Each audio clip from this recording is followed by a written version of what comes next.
4 లవంగాలు వేసి వేగనివ్వాలి. బియ్యం వేసుకొని వేగనివ్వాలి బాగా. బీరకాయ ధనియాల పొడి వేసి కర్రీ. బాండీలో కాస్త ఆయిల్ వేసుకొని, దీనికి ఆయిల్ పడుతుంది కాస్త. ఇందాక మనం వేగించుకున్నాం కదా ధనియాలు, లవంగాలు, బియ్యము, అవి పక్కన పెట్టేసుకోవాలి పొడి కోసం. ఇప్పుడు బాండీలో ఆయిల్ వేసి ఆవాలు, ఓన్లీ ఆవాలు మాత్రమే,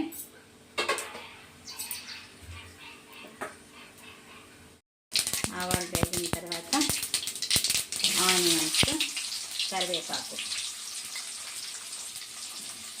ఒక 2 ఆనియన్స్ తీసుకోండి సరిపోతుంది, పెద్ద బీరకాయ అయితే.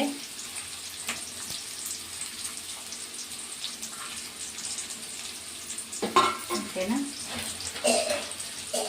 కాస్త సాల్ట్ వేసి వేగించుకుంటే త్వరగా వేగుతాయి ఆనియన్స్.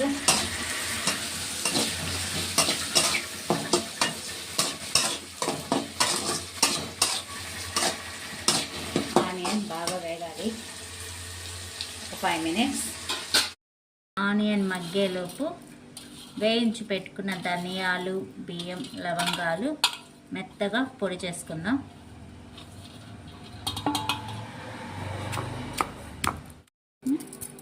మెత్తగా పొడి అయిన తర్వాత తెల్లపాయలు, ఓకేనా, వేసి ఇవి కూడా మెత్తగా అయ్యేంత వరకు దంచుకోవాలి. ఇప్పుడు ఒకసారి మూత తీసి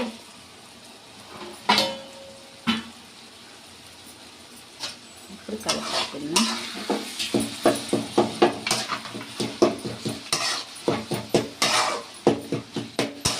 టమాటాని బాగా స్మాష్ చేయండి. గ్రేవీ స్మూత్గా వస్తుంది.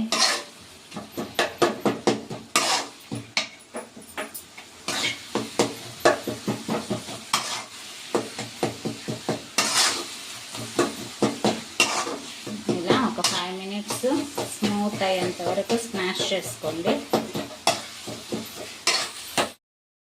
ఇలా స్మాష్ చేసుకున్న తర్వాత గ్రేవీ చూడండి ఇలా ఉంటుంది. ఇప్పుడు బీరకాయ ముక్కలు మీరు సన్నగా కూడా తరుక్కోవచ్చు. నేను మీడియం సైజ్ ముక్కలుగా వేస్తున్నాను.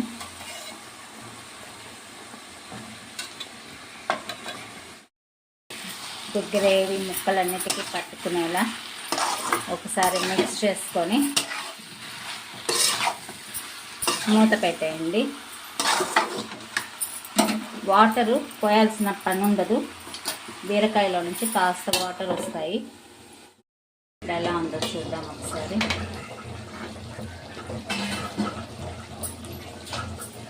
చూడండి ఇలాగా ముక్క ఉడికిందో లేదో కూడా చెక్ చేసుకోండి. కట్ అయిపోతుంది చూసారా, ఒక్క రవ్వ ఉడకాలి. ఈ స్టేజ్లో ఉన్నప్పుడు మనం పొడి చేసి పెట్టుకున్నాం కదా ధనియాల పొడి, ఆ పొడి అంతా వేసేయాలి.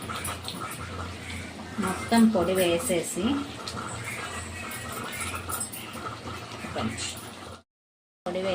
కర్రీని ఇలాగా పొడి పైన క్లోజ్ చేసేయండి.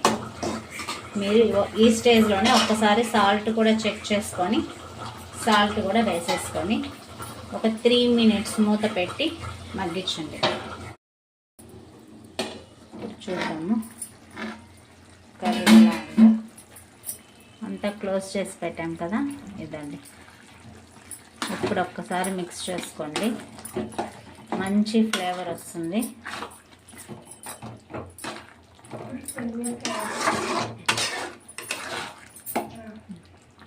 చూడండి బీరకాయ కూడా ఉడికిపోయింది. ఇప్పుడు కొత్తిమీర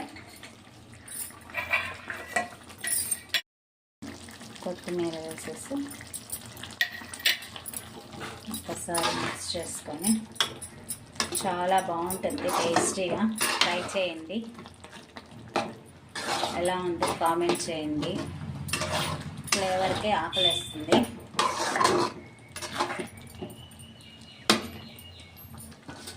లైక్ చేయండి, షేర్ చేయండి, సబ్స్క్రైబ్ చేయండి.